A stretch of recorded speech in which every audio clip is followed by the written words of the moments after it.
la nature a toujours fait une pression extraordinaire. Je ne trouvais pas de bonheur à Saint-Lieu. Mais plus de calme, satisfaite de moi pour avoir eu la force de quitter Paris, je jouissais de cette verdure riante, de ce paysage enchanteur.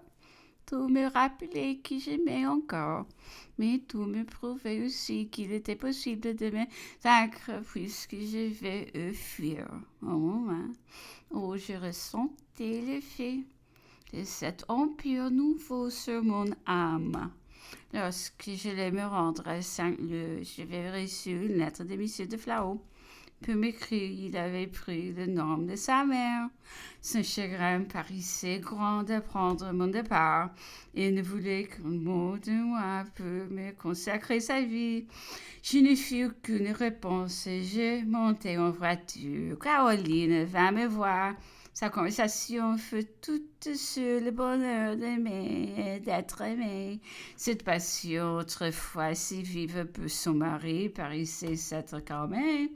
Elle vantait alors les chants d'une liaison pure et laissait si facilement deviner les sentiments qui l'agitaient. La vanité blessée peut donc aussi mener l'amour. Les croirait-on? Aussitôt que j'ai la vie éteinte du même mal que moi, elle m'intéressa. Peut-être, me disais-je, ne se reproche-t-elle pas d'aimer? Aussi pourrait-elle donner plus de bonheur que moi? Je ne dois pas regretter une fiction qui ferait mon malheur et celui d'un autre. Ma mère revint avec l'empereur de la Belgique. Nous retournâmes à Paris. Nous avions un nouvel hôtel rue Cerruti, car mon mari, nommé connétable, ne pouvait recevoir dans notre petite maison de la rue de la Victoire. Pendant notre séjour sans lieu, il avait fait une nouvelle distribution dans mon appartement. Les murs étaient exaucés du côté des voisins, une sentinelle placée dans le jardin au bord de ma fenêtre.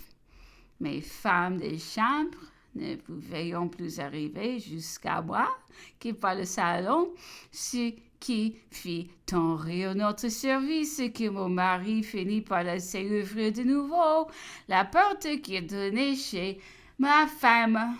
Je ne disais pas un mot sur tout cela. J'étais d'accord avec Louis.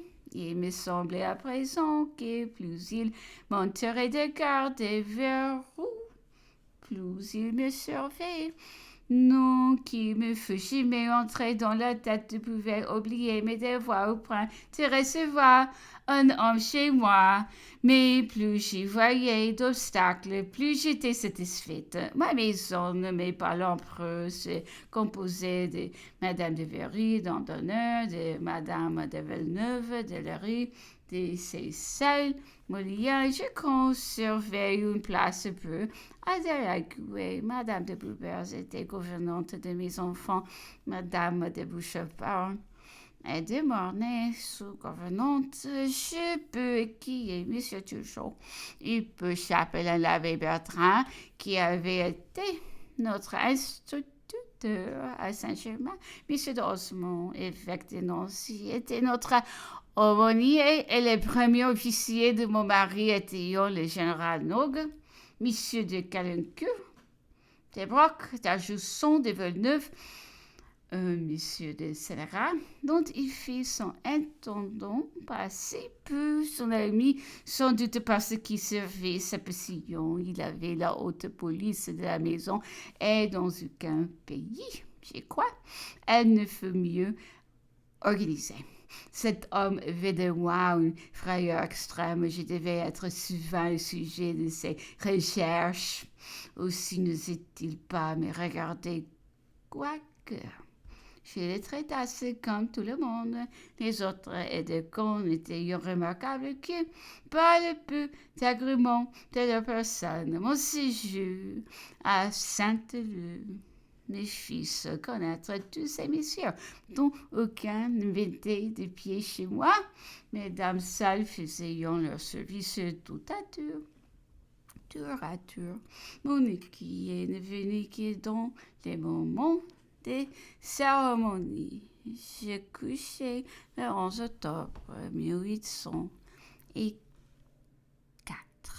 Nous second des fils, peu de jours après mon arrivée à Paris, et selon l'usage établi, le chancelier, commissaire et toutes les autorités resteront dans le salon, côté de ma chambre. Ma mère accourut de Saint-Cloud au premier signe de souffrance et ne me quitta pas un moment. Mon mari, je dois le dire, me prodigua aussi les soins les plus tendres. Dans ces circonstances, son caractère semblait changer, mais le danger passé, il redevenait sombre et soupçonneux. Des réjouissances et des grands monde aux hôpitaux signaleront la naissance d'une seconde héritier du trône.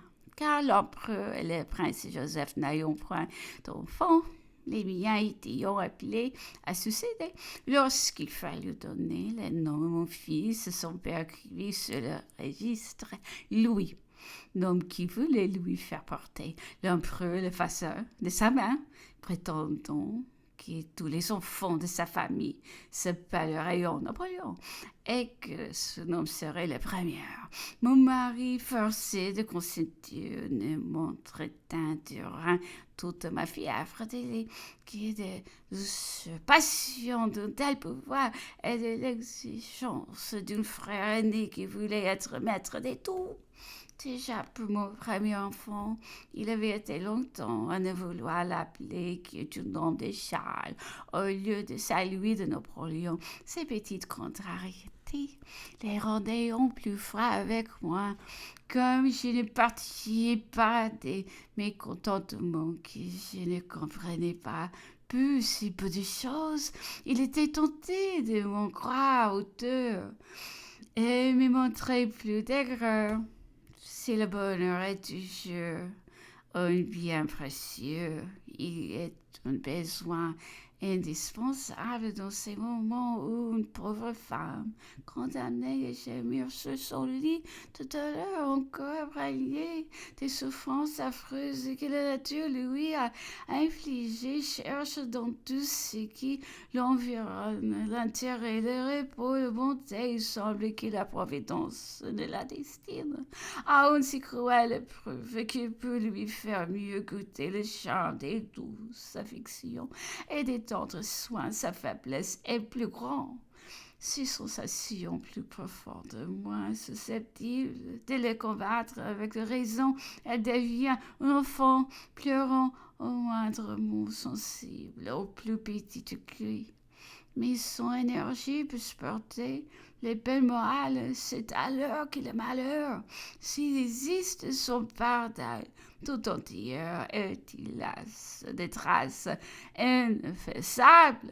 Tel est l'état dans lequel je m'y suis trouvé. Ma santé, qui jusqu'alors avait résisté, commença à s'altérer.